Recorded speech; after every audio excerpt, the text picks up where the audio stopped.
ایک ہی صف میں کھڑے ہو گئے محمود و ایاز، ایک ہی صف میں کھڑے ہو گئے محمود و ایاز، نہ کوئی بندہ رہا نہ کوئی بندہ نواز۔ اسلام کے بنیادی ارکان میں سے حج ایک اہم رکن ہے۔ حج کے معنی قصد اور ارادہ کرنے کے ہیں۔ عبادت کی نیت سے خانہ کعبہ کا قصد کرنا حج کہلاتا ہے۔ حج مخصوص مہینے اور مخصوص ایام میں ہی ادا کیا جاتا ہے۔ ارشاد نبوی ہے کہ جو کوئی اللہ کے حکم کی تعمیل میں حج کرتا ہے اور دوران حج فسق و فجور سے باز رہتا ہے اور گناہوں سے اس طرح پاک و صاف ہو کر لوٹتا ہے گویا ابھی ماں کے پیٹ سے پیدا ہوا ہے۔ حج فرض کر کے خدا نے اولاد آدم پر بہت بڑا احسان کیا ہے کہ اس کو انسانوں کی بخشش کا ذریعہ بنا دیا ہے۔ اس عبادت کے موقع پر اطراف عالم کے مسلمان بلا لحاظ رنگ و نسل اکٹھے ہو کر خدا کی عبادت میں مصروف ہو جاتے ہیں۔ حج وحدت ملی اور اجتماعیت کا بہترین نمونہ ہے۔ وہاں امیر و غریب، حاکم و محکوم کی تمیز ختم ہو جاتی ہے۔ حج ہر سال 8 ذی الحج کو ادا کیا جاتا ہے۔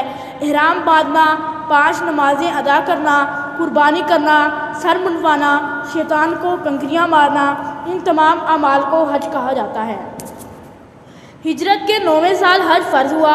حضرت محمد صلی اللہ علیہ وآلہ وسلم نے 10 ہجری میں واحد حج کیا جسے حجۃ الوداع کہا جاتا ہے۔ اس حج میں حج کے تمام مناسک کو درست کر کے دکھایا اور اعلان کیا کہ خذوا عنی مناسککم، اپنے مناسک حج مجھ سے لے لو۔ زندگی میں ایک بار ہر صاحب استطاعت پر حج فرض ہے۔ مسلمانوں کا ایمان ہے کہ حج میں بے شمار روحانی فوائد اور برکتیں رکھی گئی ہیں۔ حضرت محمد صلی اللہ علیہ وآلہ وسلم کی نبوت پر ایمان لائے بعد سر اطاعت خم کرنے کی پہلی صورت نماز ہے اور آخری صورت حج بیت اللہ ہے۔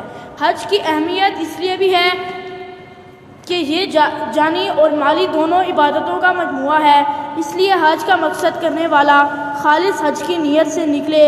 حج کے اخراجات حلال اموال سے ہونے چاہیے۔ حج کرنے والا رب حقیقی سے اپنے گناہوں پر توبہ کے ساتھ ساتھ لوگوں سے اپنی غلطیوں پر معذرت خواہ ہو، اہل و عیال کے لیے واپسی تک اخراجات کا انتظام کرے، فرض کی ادائیگی کر دے۔ جو شخص خلوص دل سے سفر حج اختیار کرتا ہے اس کے دل میں محبت الہی کی ایسی شمع روشن ہو جاتی ہے جو اس کے قلب کو غلاظتوں سے پاک کر کے ہدایت سے منور کر دیتی ہے۔ حج کے اس خاص موقع پر دنیا کے ہر کونے سے آنے والے بندگان الہی ایک لباس، ایک امام اور ایک مقصد کے تحت مساوات کا بے مثال اور لازوال عملی مظاہرہ کرتے ہیں۔ ایسی مثال دنیا کے کسی بھی کونے میں دیکھنا ناممکن ہے۔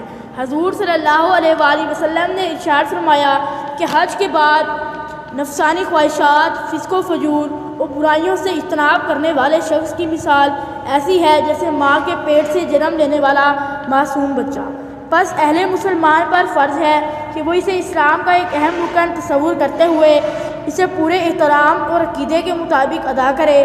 اس دوران نفس کے خلاف جہاد، عبادتوں اور ریاضتوں سے اللہ کی خوشنودی